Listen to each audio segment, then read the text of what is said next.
UK ಬಾಯ್ YouTube ಚಾನಲ್ಗೆ ತಮ್ಮೆಲ್ಲರಿಗೂ ಸ್ವಾಗತ ಸುಸ್ವಾಗತ. ಇವತ್ತಿನ ಕ್ಲಾಸಿನಲ್ಲಿ ನೋಡೋದಾದರೆ second PUC Kannada very important 4 ಅಂಕದ ಪ್ರಶ್ನೆ ಉತ್ತರಗಳನ್ನು ನೋಡೋಣ. Very important. ಹಾಗೆ ನಮ್ಮ ಚಾನಲ್ ಸಬ್ಸ್ಕ್ರೈಬ್ ಮಾಡಿಕೊಳ್ಳಿ. ವಿಡಿಯೋನ ಕೊನೆ ತನಕ ನೋಡಿ. ವೆರಿ ಇಂಪಾರ್ಟೆಂಟ್ ಅಂತ ಪ್ರಶ್ನೆ ಉತ್ತರಗಳು ಸಹ ಇವೆ. 4 ಅಂಕದ ಎಲ್ಲ ಅಧ್ಯಾಯದ ಪ್ರಶ್ನೆ ಮತ್ತು ಉತ್ತರಗಳು ಸಹ ಇವೆ. ಸರಿಯಾಗಿ ನೋಡ್ಕೊಳ್ಳಿ.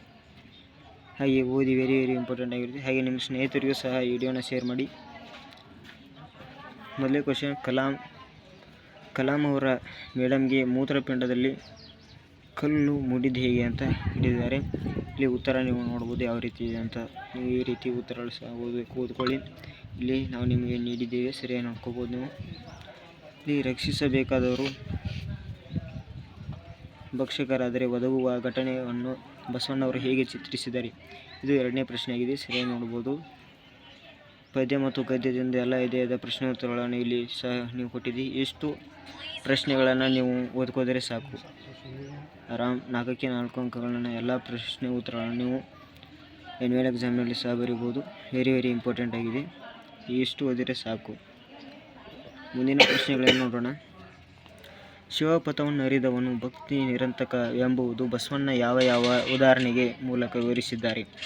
ಇಲ್ಲಿ ಬಸವಣ್ಣವರ ಬಗ್ಗೆ ಬರಬೇಕಾಗುತ್ತೆ. ಹಾಗೆ ಸಮಾಜದಲ್ಲಿ ನಡೆದಂತಹ ಘಟನೆಗಳ ಬಗ್ಗೆ ಬರುತ್ತೆ. ಇಲ್ಲಿ ನಿಮಗೆ ಉತ್ತರ ನೀಡಿದ್ದೀವಿ, ಸರಿಯಾಗಿ ಓದ್ಕೊಳ್ಳಿ. ಈ ರೀತಿ ಉತ್ತರ ನೀವು ಬರಬೇಕಾಗುತ್ತೆ. 2 ನಿಮಿಷದಲ್ಲಿ. ಹಾಗೆ ಮುಂದಿನ ಪ್ರಶ್ನೆ, ಸೀತಾ ಎಂಬ ಗೆಳತಿಯ ಗುಣ ಸ್ವಭಾವವನ್ನು ಲೇಖಕಿ ಹೇಗೆ ಚಿತ್ರಿಸಿದ್ದಾಳೆ.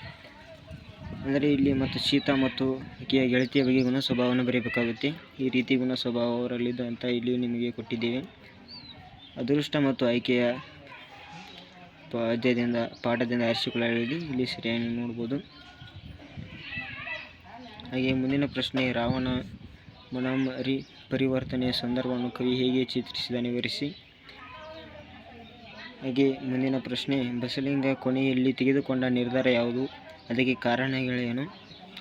ನೀವು ಸರಿಯಾಗಿ ನೋಡ್ಬೋದು. ಇಲ್ಲಿ ವೆರಿ ಇಂಪಾರ್ಟೆಂಟ್ ಆದ ಪ್ರಶ್ನೆ ಇದು 2025-24ರಲ್ಲಿ ಕೇಳಿದಂತಹ ಪ್ರಶ್ನೆ ಆಗಿದೆ. ಸರಿಯಾಗಿ ನೀವು ನೋಡ್ಕೋಬೋದು. ವೆರಿ ಇಂಪಾರ್ಟೆಂಟ್ ಇದೆ. ಹಾಗೆ 204 ಅಂಕದ ಪ್ರಶ್ನೆಗಳು 5 ವಾಕ್ಯದಲ್ಲಿ ಉತ್ತರಿಸಿ. ನೀವು ಮೊದಲೇ ಅಧ್ಯಾಯದಲ್ಲಿ ನೋಡ್ಬೋದು. ನೀವು ಮೊದಲೇ ಪ್ರಶ್ನೆ ನೋಡೋಣ.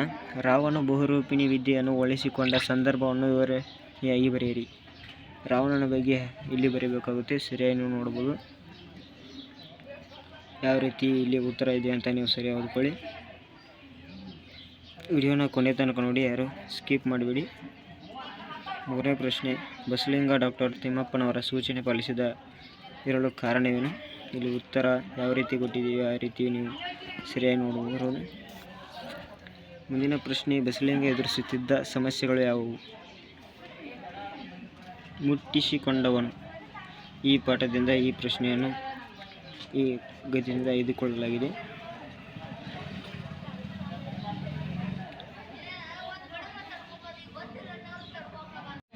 ಹಾಗೆ ಮುಂದಿನ ಪ್ರಶ್ನೆ 4, ವೀರ ಮಂತ್ರಿ ಮತ್ತು ರಾಜಯೋಗಿಗಳ ಇರಬೇಕಾದ ಅರ್ಹತೆಗಳು. ಇಲ್ಲಿ ಪುಳಗೇರಿ ಸೋಮನಾಥ ಯಾವ ರೀತಿ ಅಂತ ಅವನ ವಚನದಲ್ಲಿ ಹೇಳಿದ್ದಾನೆ ಅಂತ ನೋಡ್ಬೋದು. ನೀವು ಈ ರೀತಿ ಇದೆ, ಸರಿಯಾಗಿ ನೀವು ಓದಿಕೊಳ್ಳಿ.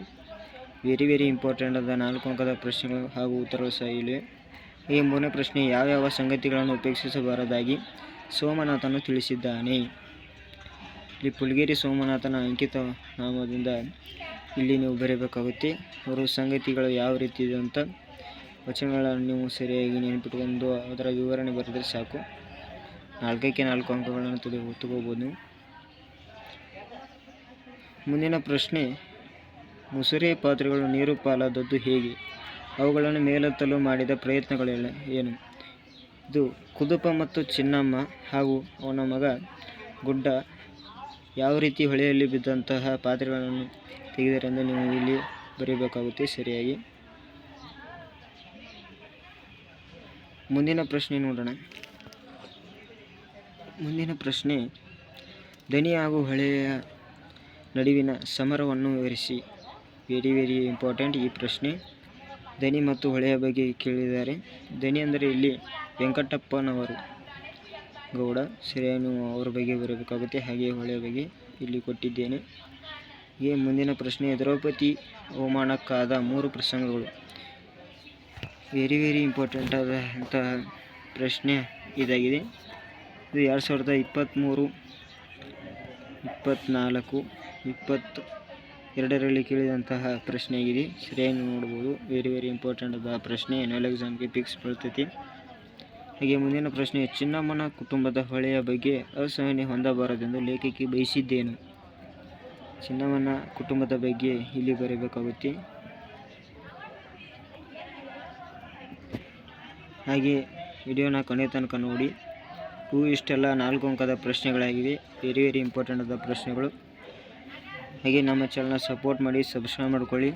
ಮುಂದಿನ ವಿಡಿಯೋದಲ್ಲಿ ಸಿಗ್ತೀವಿ. Thank you.